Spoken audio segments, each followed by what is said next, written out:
আজ আমরা দেখেছি ইতিমধ্যেই যে সোমবার থেকে কিন্তু নেপালের পরিস্থিতি যথেষ্টই উদ্বেগজনক এবং গতকালের যে ঘটনা সেই ঘটনার পর আজ কি পরিস্থিতি রয়েছে নেপালে?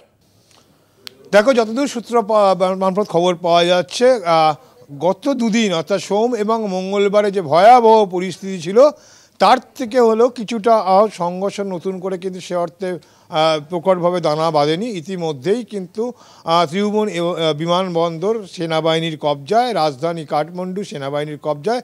আর বিভিন্ন ক্ষেত্রে ঘটনার জন্যে, বেশ কিছু ক্ষেত্রে ঘটনার জন্যে কিন্তু 21 জন সন্দেহভাজন 21 জন লুণ্ঠনকারীকে গ্রেপ্তার করা যায়। মূল উপলক্ষ ছিল গত সোমবার আমরা যেটা দেখেছি, সেক্ষেত্রে সোশ্যাল মিডিয়া ব্যান করা জানিয়েছিল প্রথম উপলক্ষ, এবং তাকে কেন্দ্র করেই ভয়াবহ পরিস্থিতি হয়ে ওঠে সোমবার এবং মঙ্গলবার, যেখানে বাধ্য হয়ে দেশের প্রধানমন্ত্রী সেখান থেকে কিন্তু তারা সেনাবাহিনীর সাহায্য নিয়ে হেলিকপ্টারে করে পালিয়ে যেতে বাধ্য হয়।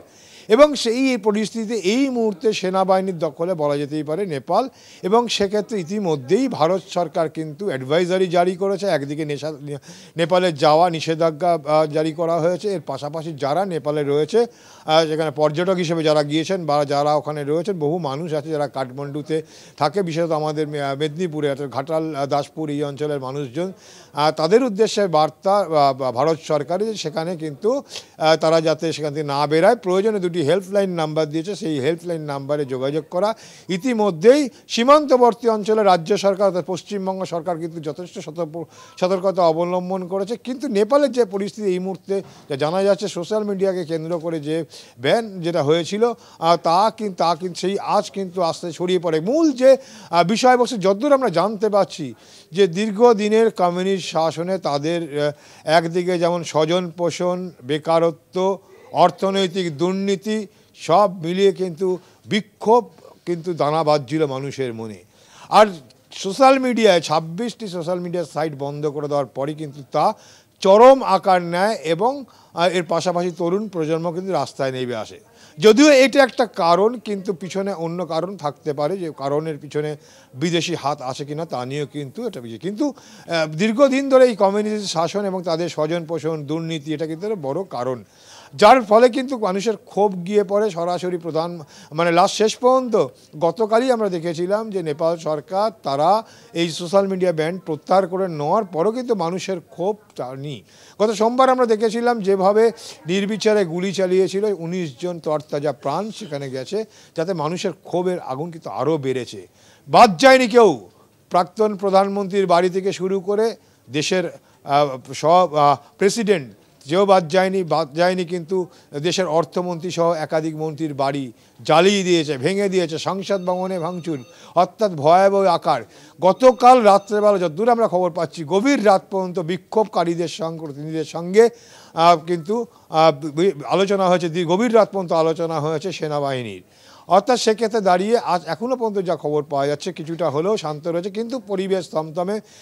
ইতিমধ্যেই কাঠমান্ডু ত্রিভুবন বিমানবন্দরে কিন্তু বিমান চলাচল বন্ধ করা হয়েছে। সেনাবাহিনীর হাতে পুরো বিমানবন্দরের পুরো কবজা নিয়েছে সেনাবাহিনী, এবং দেশের বিভিন্ন প্রান্তে কিন্তু সেনাবাহিনীর নজরদারিতে রয়েছে। এবং যারা বিভিন্ন ক্ষেত্রে যারা এখন সেখানে কিন্তু দাঙ্গা হাঙ্গামা করছে বা তাদেরকে পরিষ্কার বলা হয়েছে কোনো রকম যেন অশান্তি না ছড়িয়ে পড়ে, সেদিকে নজর রাখার জন্য যেমন সেনাবাহিনীর পক্ষ থেকে আবেদন জানানো হয়েছে, পাশাপাশি কিন্তু স্পষ্টভাবে বলে দেওয়া হয়েছে এবং প্রত্যেকটা ক্ষেত্রে মনিটরিং করা হচ্ছে, সিসিটিভি ক্যামেরা দেখা হচ্ছে যে কোনো রকমভাবে যাতে না করে। ইতিমধ্যেই এই ঘটনার সঙ্গে যুক্ত অর্থাৎ দাঙ্গা ভাঙচুর হাঙ্গামার অভিযোগে ইতিমধ্যেই কিন্তু 21 জনকে কিন্তু গ্রেপ্তার করা হয়েছে। কেন, যদিও শোনা যাচ্ছে যে বিভিন্ন ক্ষেত্রে দেখা গিয়েছে যখন জেলে বা সেখানে জেলে ঢুকে গিয়েছিল আন্দোলনকারীরা, সেখান থেকে বহু আসামি তারাও কিন্তু বেরিয়ে গেছে।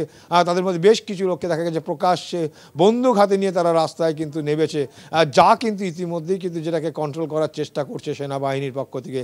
আর যা নিয়ে কিন্তু কাল গভীর রাত পর্যন্ত, অর্থাৎ বলা যেতে পারে বুধবার সকাল পর্যন্ত, মঙ্গলবার রাত থেকে শুরু হয়েছে, বুধবার সকাল পর্যন্ত একদম ভোর রাত পর্যন্ত কিন্তু সেই আলোচনা হয়েছে।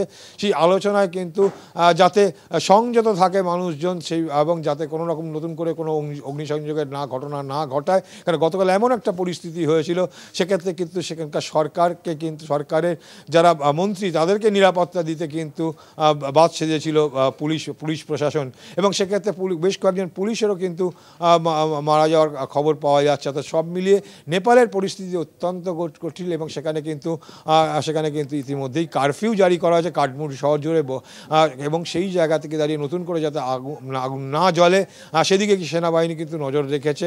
এখন প্রশ্ন হলো যে সেক্ষেত্রে আবার কি রাজতন্ত্র ফিরে আসবে, তা নিয়ে কিন্তু রয়েছে। ইতিমধ্যেই কিন্তু কাঠমান্ডুর মেয়রের নাম পরবর্তী প্রধানমন্ত্রী হিসেবে কানাঘুষায় শোনা যাচ্ছে, এবং সেক্ষেত্রে তরুণ তরতাজা মেয়র তার হাতেও আসতে পারে কিন্তু এই নেপালের দায়িত্ব, এমনটাও কিন্তু শোনা যাচ্ছে।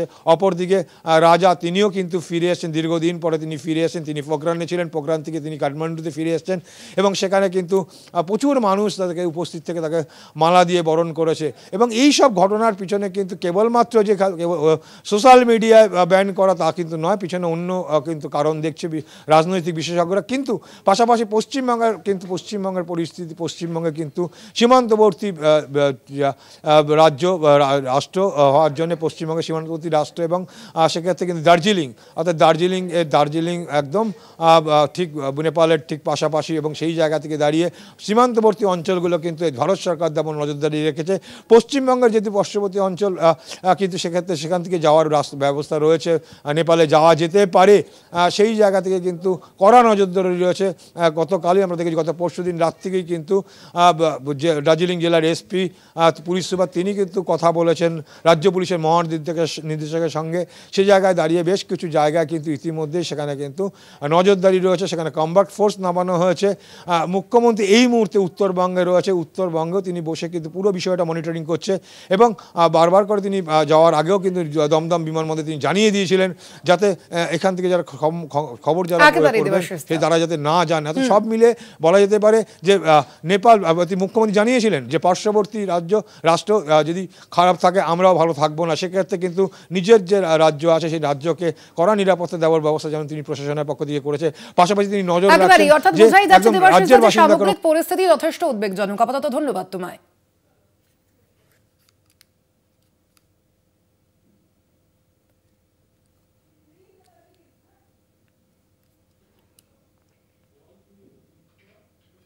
মঙ্গলবার রাজনৈতিক অস্থিরতার আজ আমরা দেখেছিলাম একেবারে সোমবার থেকেই কিন্তু বিক্ষোভকারীদের যে উন্মত্ত জনতার যে আক্রমণ, সেই বিক্ষোভ আমরা দেখেছিলাম, এবং গতকালই আমরা দেখেছি নেপালের প্রধানমন্ত্রীর পদ থেকে পদত্যাগ করেছেন, ইস্তফা দিয়েছেন কেপি শর্মা ওলি, এবং তার পরবর্তীতে বর্তমানেও কিন্তু নেপালের পরিস্থিতি যথেষ্টই উদ্বেগজনক বলেও মনে করা হচ্ছে ইতিমধ্যেই। নেপালের যে অস্থিরতা, সেই অস্থিরতা কিন্তু এখনো পর্যন্ত জারি রয়েছে, এবং যেমনটা আপনাদের জানাচ্ছিলাম সোমবার থেকেই কিন্তু আমরা দেখেছিলাম যে পরিস্থিতি যথেষ্টই উদ্বেগজনক ছিল নেপালের, এবং মূলত যেই পরিস্থিতি নিয়ে শুরু হয়েছিল এই ঘটনা, এই বিক্ষোভ, সমাজ মাধ্যমের উপর নিষেধাজ্ঞা জারি করা হয়েছিল, এবং তার পরবর্তীতেই কিন্তু বিক্ষোভ দেখানো শুরু হয়েছিল। উন্মত্ত জনতা তারা বিক্ষোভ দেখানো শুরু করে, এবং নেপালের পরিস্থিতি যথেষ্টই উদ্বেগজনক হয়ে ওঠে, এবং গতকালই সেই পরিস্থিতিতেই পদত্যাগ করেন নেপালের পদত্যাগী প্রধানমন্ত্রী কেপি শর্মা ওলি।